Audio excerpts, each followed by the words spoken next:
సజీవుడైన మన రక్షకుడైన లోకరక్షకుడైన సృష్టికర్త అయినటువంటి యేసుక్రీస్తు నామములో మనకందరికి శుభములు.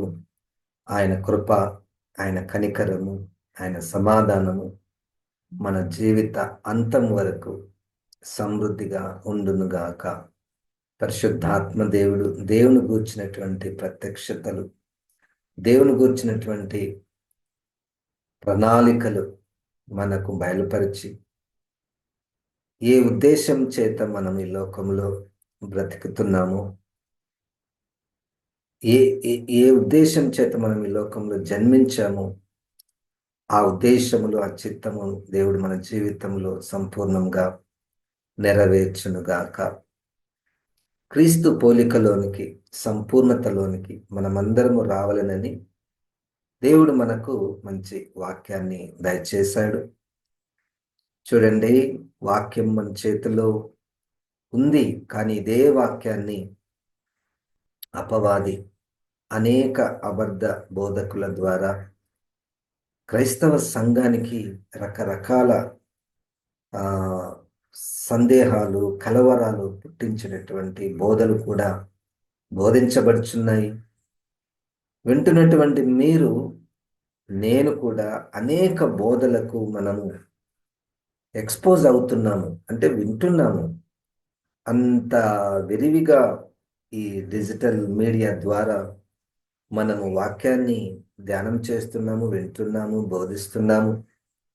కానీ మన ఆధారము పరిశుద్ధాత్మ దేవుడే. సత్యములోనికి నడిపించేది పరిశుద్ధాత్మ దేవుడే. ఇక ఎవ్వరు కూడా కాదు. ఎంత పెద్ద పేరుగాంచినటువంటి బోధకులైనా సత్యములోనికి నడిపించేది పరిశుద్ధాత్మ దేవుడే. కనుక మన నమ్మిక మనుషుల మీద కాక, బోధించే వారి మీద కాక, దేవుని మీద మనకు నమ్మిక ఉంటే ఏది సత్యమో దాని వైపే పరిశుద్ధాత్మ దేవుడు మనల్ని నడిపిస్తాడు. మనం దాన్ని గట్టిగా పట్టుకుంటాం. దేవునికి స్తోత్రం, హల్లెలూయా. యోబు గ్రంథము 18వ అధ్యాయము.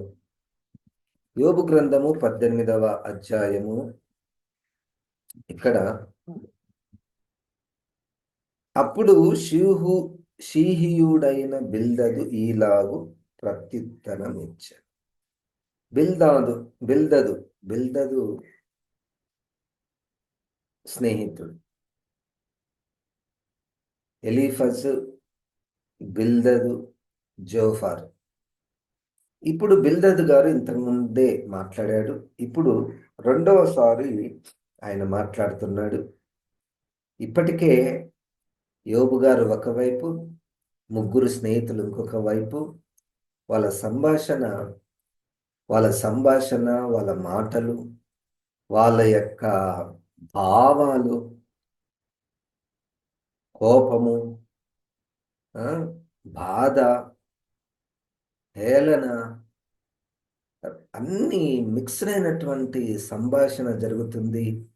చాలా తీవ్రమైనటువంటి సంభాషణ జరుగుతుంది. వాటిలో కొంతమంది తొందరపాటుతో తప్పుగా మాట్లాడడము, కొంతమంది అసలు విషయము తెలియక మాట్లాడడము, కొంతమంది బాధతో మాట్లాడడము. సో ఇవన్నీ మనకు ఉన్నాయి. ఇక్కడ మనకు పరిశుద్ధాత్మ దేవుని యొక్క సహాయము తప్పనిసరిగా అవసరము. ఏది సత్యము, ఏది అసత్యము, ఏది సరిగ్గా మనకు దొరకడం లేదు.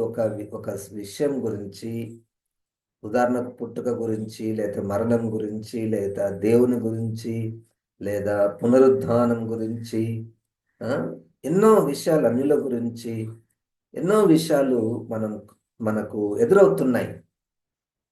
అయితే కృత నిబంధన వెలుగులో ఇది మన యొక్క పద్ధతి.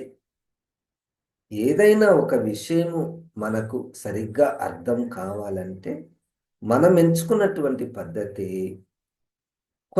క్రొత్త నిబంధన. దానిలో ఇంకా స్పెసిఫిక్గా ఎంచుకున్నటువంటి ఆ పనిముట్టు ఏంటంటే యేసుక్రీస్తు. యేసుక్రీస్తు కన్నులతో ఈ యొక్క అధ్యాయాలను మనం చదవడము అది న్యాయమే, అది సమంజసమే. కనుక దాన్ని మనము పర్మనెంట్‌గా పెట్టుకుందాం. బైబిల్‌లో ఏ వాక్యం చదివినా, ఏ అధ్యాయం చదివినా, లేదా ఏ బోధకుడైనా బోధించినా క్రీస్తుని కలిగి, క్రీస్తు ఈ విషయమందు ఏమి చెప్పగలడు అన్న ఆ పద్ధతిలో మనము ఈ యొక్క అధ్యాయాలను ధ్యానం చేద్దాం. బిల్దదు గారు ఇంకొక స్నేహితుడు ఇప్పుడు 2, 3 వచనాలలో చాలా ఆయన మాటలను బట్టి చూస్తే చాలా సీరియస్‌గా మాట్లాడుతున్నాడు. చాలా చాలా సీరియస్‌గా మాట్లాడుతున్నాడు యోబు గారితో. మాటలలో చిక్కుపరచుటకై మీరెంతసేపు వెదకుదురు? మీరు ఆలోచన చేసి ముగించిన యెడల మేము మాటలాడెదము. అంతా చిక్కులు చిక్కులున్నట్టుంది మాటలు. ఎలీఫజ్ గారు ఒక మాట మాట్లాడుతున్నాడు. ఆ! బిల్దదు గారు, జోఫర్ గారు, యోబు గారు, అంత చిక్కులు చిక్కులున్నాయి మాటలు. మీరెంతసేపు వెదకుదురు? మీరు ఆలోచన చేసి ముగించినట్లా మేము కూడా మాట్లాడతాము. మూడో వచనంలో మీ దృష్టికి మృగములుగాను, మూఢులుగాను మేమెంచబడుట ఎలా? ఇక్కడ ఈ పదము మీ అన్నటువంటి మాటలో యోబు గారుని మరియు తన స్నేహితులను, ఇద్దరు స్నేహితులను కూడా దృష్టిలో పెట్టుకొని ఈయనకు ఒక ప్రత్యేకమైనటువంటి ప్రత్యక్షత ఉన్నట్టు బిల్దదు గారికి, మీ దృష్టికి నేను ఎట్లా కనపడుతున్నా? తెలివిలేని పశువుల వలె నేనున్నానా? అంటే తన స్నేహితులు మాట్లాడిన మాటలలో కూడా కొంచెం ఈయనకు ఇబ్బంది కలిగినట్టు. ఇక యోబు గారి విషయంలో అయితే ముగ్గురికి కూడా ఒకటే ఒపీనియన్ ఉంది. ఏంటి? యోబు గారు సరిగ్గా మాట్లాడడం లేదు. ఇంకా లోతుగా వెళ్ళి మాట్లాడితే యోబు గారు ఏదో తప్పు జరిగింది అన్నది మాత్రం వాళ్ళ మనసులో పర్మనెంట్‌గా ఉంది. సరే. 4వ వచనంలో కోపము చేత నిన్ను నీవు చీల్చుకొనువాడా, నీ నిమిత్తము భూమి పాడుగా చేయబడునా, నీ నిమిత్తము కొండ దాని స్థానము తప్పునా. అంటే ఇక్కడ ఒకటి గమనించాడు బిల్దదు. యోబు గారు చాలా కోపముగా ఉన్నాడు. మామూలు కోపం కాదు ఇది. చాలా చాలా కోపం. చూడండి, ఒకవైపు బాధ, తీవ్రమైనటువంటి బాధ. మరలా ఇంకొక వైపు కోపము. ఈ కోపం ఎవరి మీదికి? స్నేహితుల మీద కోపం. దేవుని మీద సందేహము. సందేహము, ప్రార్థన, నిరీక్షణ, విశ్వాసము, ఇవన్నీ అన్ని కలిపినటువంటి మాటలు మనం ఇక్కడ చూస్తాం. కానీ స్నేహితులను మాత్రం ఆయన ఎక్కడ కూడా ఒప్పుకోవడం లేదు. యోబు గారు చాలా కోపంగా ఉన్నాడు. గనుక కోపము చేత నిన్ను నీవు చీల్చుకొనువాడా, నీ నిమిత్తము ఏదైనా అద్భుతం జరుగుతుంది అనుకుంటున్నావా? భూమి పాడుగా చేయబడునా, నీ నిమిత్తము కొండ దాని స్థానం తప్పునా, ఏది జరగదు. నీ నిమిత్తము ఏ పరిష్కారం జరగదు అన్న భావనతో బిల్దదు గారు యోబును గురించి మాట్లాడుతున్నాడు. మొదటి పాఠము, కోపము చేత నిన్ను నీవు చీల్చుకొనువాడా. ఇది మనకు. సరే, కొత్త నిబంధనలో కోపము, కోపం గురించి ఏం మాట్లాడతాం? యేసుప్రభు ఏం చెప్పగలడు? కోపంలో 2, 3 రకాలు ఉన్నాయి. మనము 12వ అధ్యాయము ఏప్రిల్‌కి రాసినటువంటి పత్రికలో, ఎఫెసీ పత్రికలో 6వ అధ్యాయంలో తల్లిదండ్రులు పిల్లల మీద కోపపడుట, ఇది సరైనటువంటిదే. కానీ ఆ కోపములో పరిమితులుండాలి. కోపములో కోపపడుడి, కానీ పాపము చేయకుడి. 4వ అధ్యాయము ఆదికాండంలో ఒక మనిషికి బాగా కోపం వచ్చేసింది తన సహోదరుని మీద. ఎంత కోపం అంటే దాని యొక్క అంతము హత్యగా, ఒక హత్య చేసేంత కోపము. కనుక కోపము విషయంలో మనము పరిశుద్ధాత్మ దేవుడు మనకు సహాయం చేయాలి. మామూలుగా ఉన్నప్పుడు మనం చాలా సంతోషంగా ఉంటాము.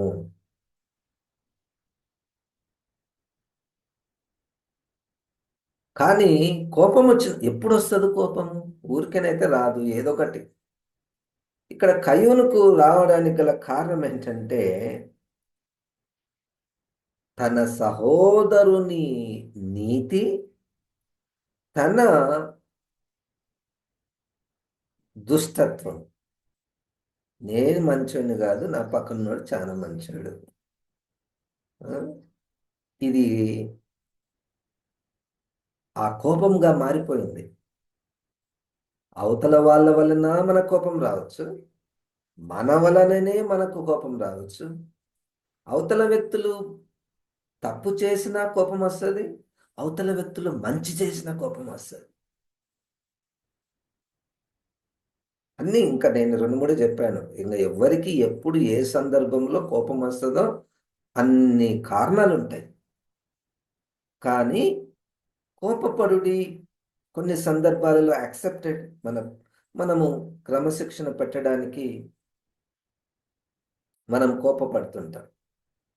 కానీ అది మితిమీరితే అది పాపముగా మారుతుంది.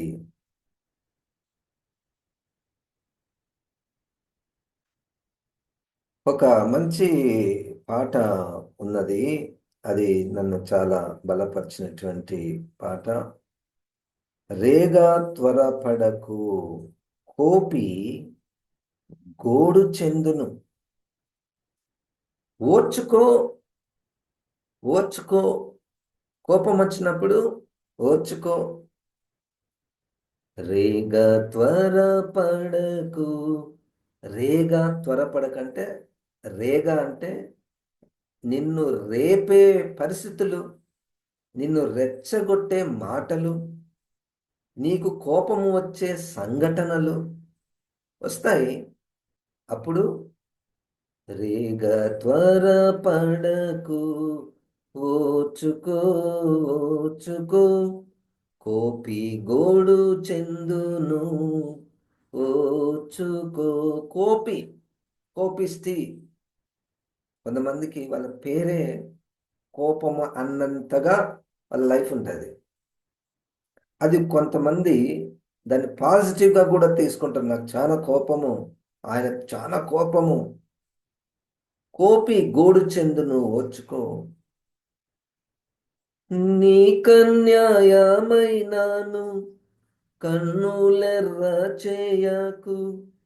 నీ కన్యాయమైనాను. మనకు అన్యాయం జరుగుతుంది ఇక్కడ ఒక పాటలో. కన్నులెర్ర చేయకు, శాంతముందు మెప్పుడు ఓర్చుకో. ఎవ్వడేని తిట్టినా ఓర్చుకో, ఓర్చుకో.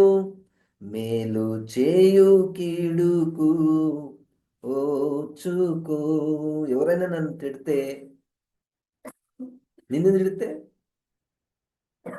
తిట్టారు కానీ నిన్ను తిట్టారని నీకు ఒకరు చెప్తారు. ఇదిగో నిన్ను గురించి ఆయన ఇట్లన్నాడు. అప్పుడు ఎవడేని తిట్టినా ఓర్చుకో, మేలు చేయు కీడుకు ఓర్చుకో. లోకమందు సుఖము కొంతసేపు నుండును, లోకమందు సుఖము కొంతసేపు నుండును. కోపమేలా చేతువు, ఓర్చుకో. రేగా త్వరపడకు, ఓచుకో ఓచుకో ఓపి గోడు చెందును. ఓచుకో పగ తీర్చుకొనుట మన పని కాదు. పగ తీర్చుకొనుట దేవునిది. మనం అవతల వ్యక్తిని క్షమిస్తే ఈజ్ ఈక్వల్ టు వారికి రావలసిన శిక్ష వస్తుంది. అది పాయింట్. మనం ఎవరినైనా వాళ్ళకు దేవుడు న్యాయం చేయాలి, వారిని శిక్షించాలి అని మనం అనుకుంటాం కదా. దానికి సూత్రం ఏంటంటే మనం వారిని క్షమించడము. చెప్పడానికి వినడానికి చాలా బాగుంటుంది అది. కోపం వచ్చినప్పుడు మన ప్రవర్తన క్రైస్తవ అంటే క్రీస్తుని అంగీకరించిన ప్రవర్తనగా ఉండడానికి ఇష్టపడాలి.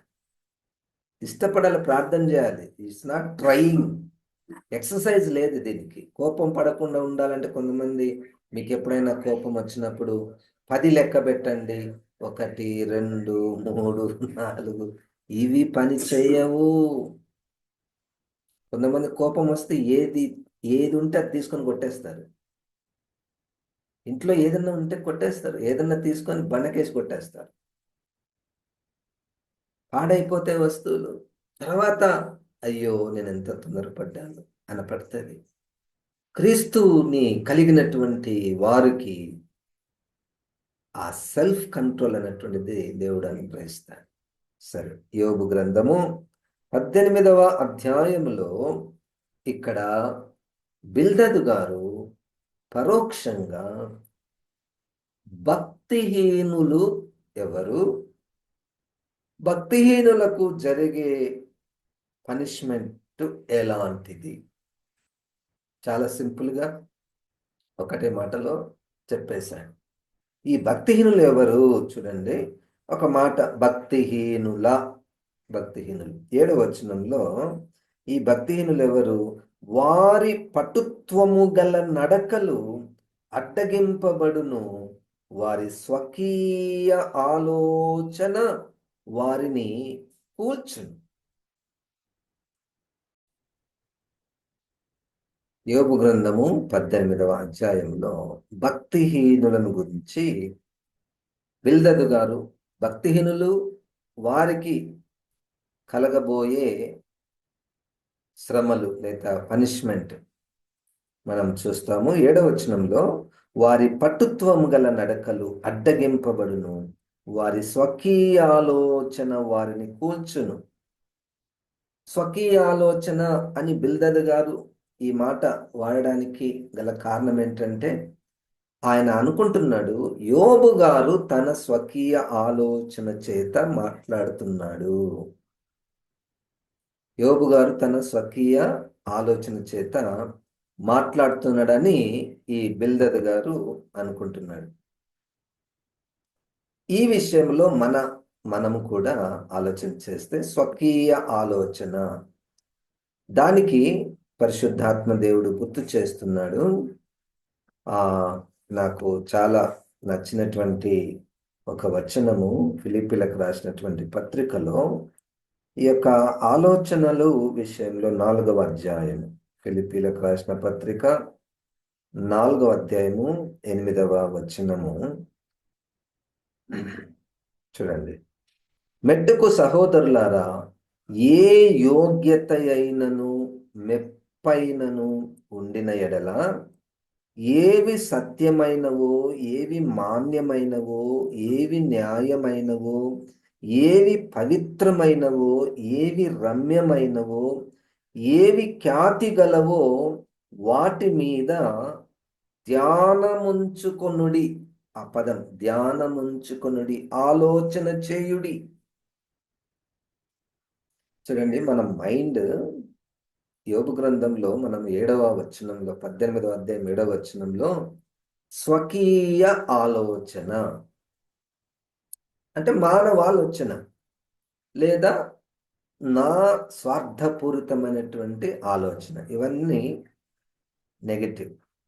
వాక్యం ఏం చెప్తుంది అంటే, ఏవి న్యాయము, ఏవి పవిత్రము, ఏవి ఖ్యాతినిచ్చేటటువంటివి, వాటిని గురించి మీరు ధ్యానము చేసుకోనండి.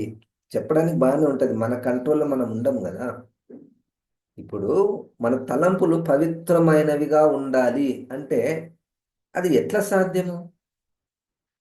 ఏదైనా ఒక వస్తువు ఇచ్చి ఇది మీ దగ్గర ఎప్పుడు దగ్గర గట్టిగా పెట్టుకోండి అంటే అది సాధ్యమే. తలంపులను ఎప్పుడు న్యాయమైనటువంటి తలంపులే తలంచాలి అంటే అది మన చేతుల్లో లేదు కదా. న్యాయము, పవిత్రము, యోగ్యమైన, రమ్యమైనటువంటివి ఏవి ఖ్యాతి గలవో,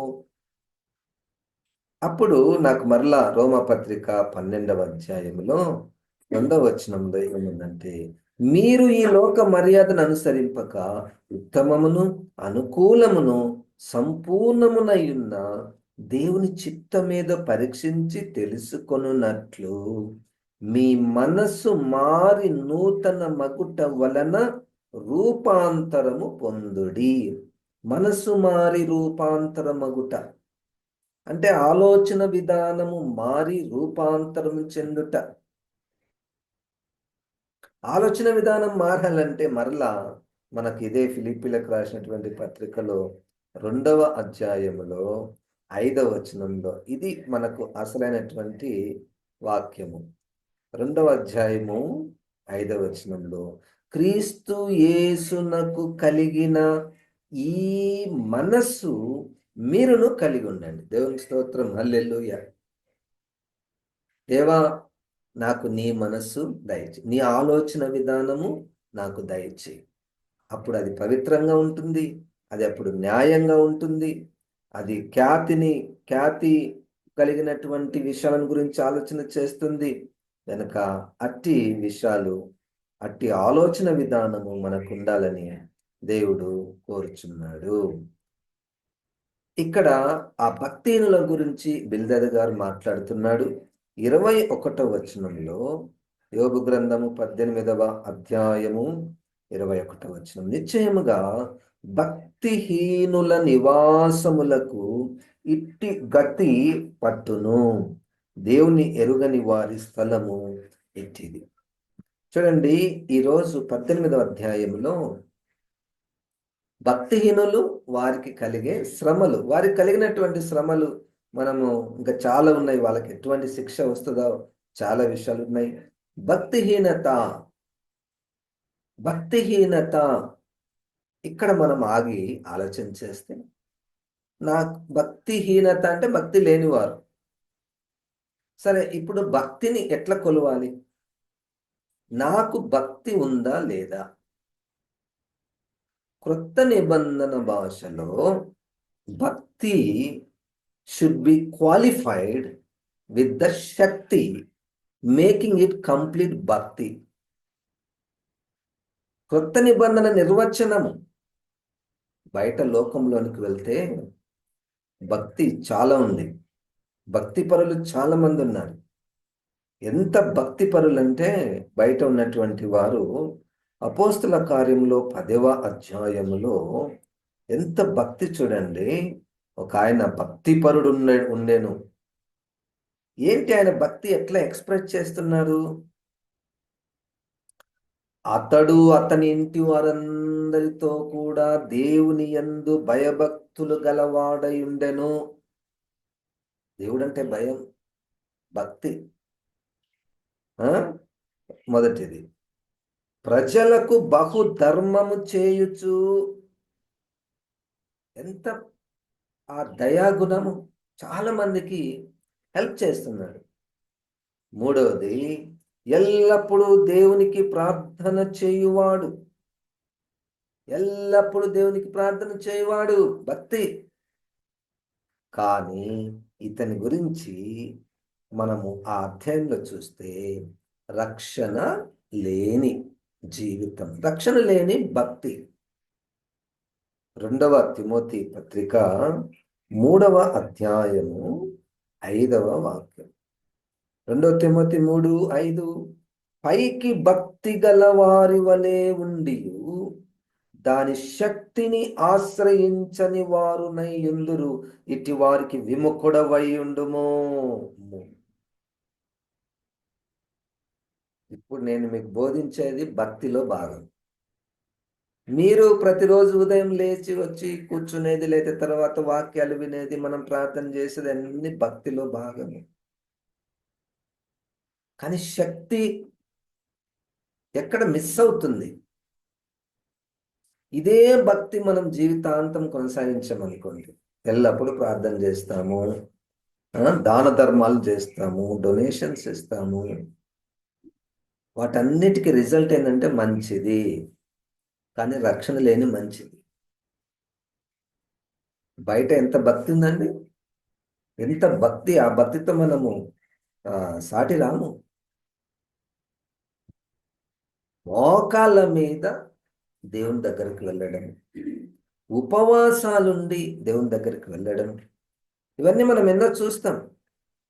కానీ ఈరోజు ప్రభు మనతో మాట్లాడుతున్నాడు, భక్తిహీనులలో స్వకీయ ఆలోచన, భక్తిహీనులు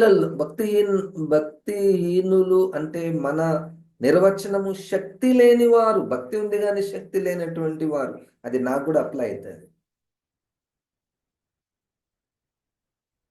నేను ఈ భక్తి కార్యక్రమాలలో సంతృప్తి పడకూడదు. నాకు శక్తి కావాలి, నాకు శక్తి కావాలి. పౌలు గారు మొదటి కొరింథీయులకు రాసిన పత్రిక 2వ అధ్యాయములో మొదటి వచనం నాకు ఇష్టమైనటువంటి మాట ఇది. ఇక్కడ, సహోదరులారా, నేను మీ వద్దకు వచ్చినప్పుడు వాక్చాతుర్యముతో గాని జ్ఞానాతిశయముతో గాని దేవుని మర్మమును మీకు ప్రకటించుచు వచ్చిన వాడను కాను. హల్లెలూయా! ఏం కావాలి వాక్యం చెప్పాలంటే? వాక్చాతుర్యము, జ్ఞానము. జ్ఞానము, ఎంత జ్ఞానం ఉందండి పాస్టర్ గారికి! ఈమెకి ఎంత జ్ఞానం ఉంది, వాక్య జ్ఞానము! So what? అయితే ఏంటి? ఇక్కడ చూడండి,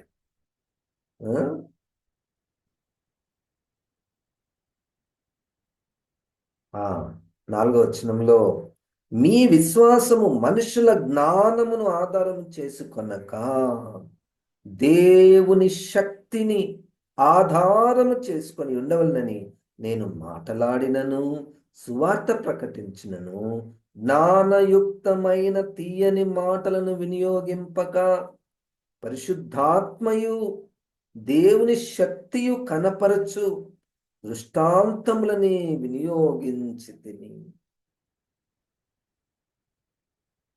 నేను ఎక్కడన్నా అబ్జెక్టివ్ ఆఫ్ మై మినిస్ట్రీ, నా బయోడేటా రాసుకున్న నా దగ్గర ఉంది. నా బయోడేటా దాంట్లో పైన స్టార్టింగ్లోనే ఆబ్జెక్టివ్ ఆఫ్ మినిస్ట్రీ ఉంటుంది. అంటే నీ గురి ఏంటయ్యా అని ఎవరైనా అడుగుతారు. అందుకని నేను రాసి పెట్టిన ఇదే వాక్యం రాసి పెట్టిన నేను 2వ అధ్యాయం 4వ వచనమే రాసి పెట్టినాను. నేను సువార్త ప్రకటిస్తున్నాను, నేను అనేక సార్లు బోధిస్తున్నాను, కానీ నాకు కావలసింది పరిశుద్ధాత్మయు దేవుని శక్తియు కనపరచు పరిచర్య కావాలి.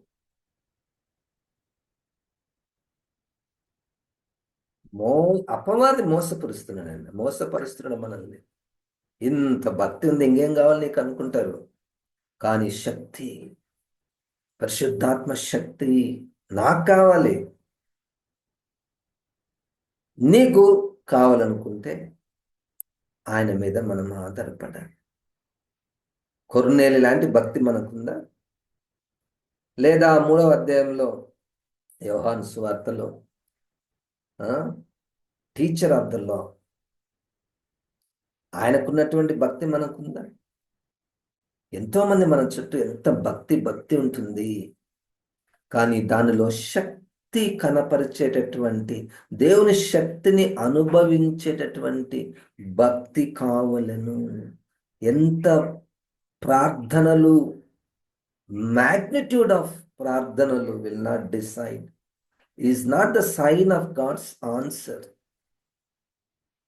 ఎంత గట్టిగా మాట్లాడాను, ఎంత మంచి భాష మాట్లాడాను, ప్రార్థనలో వాడాను, ఎంతసేపు నేను ప్రార్థన చేశాను.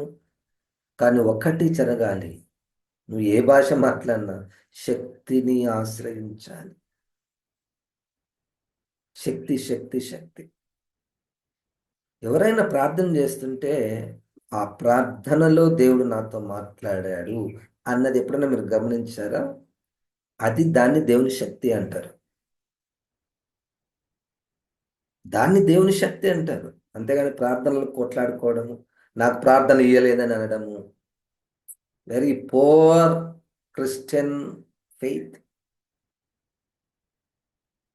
అసలు ఎక్కడ ఉన్నాము, ఏం చేస్తున్నాము? మనము ఎన్నో భక్తి కార్యాలు చేస్తున్నాము. మన గురి ఏంటంటే ఆ భక్తిలో మనం శక్తిని కోరుకుందాం, శక్తిని ఇష్టపడతాం. శక్తి లేని భక్తి వ్యర్థము, రక్షణ లేదు.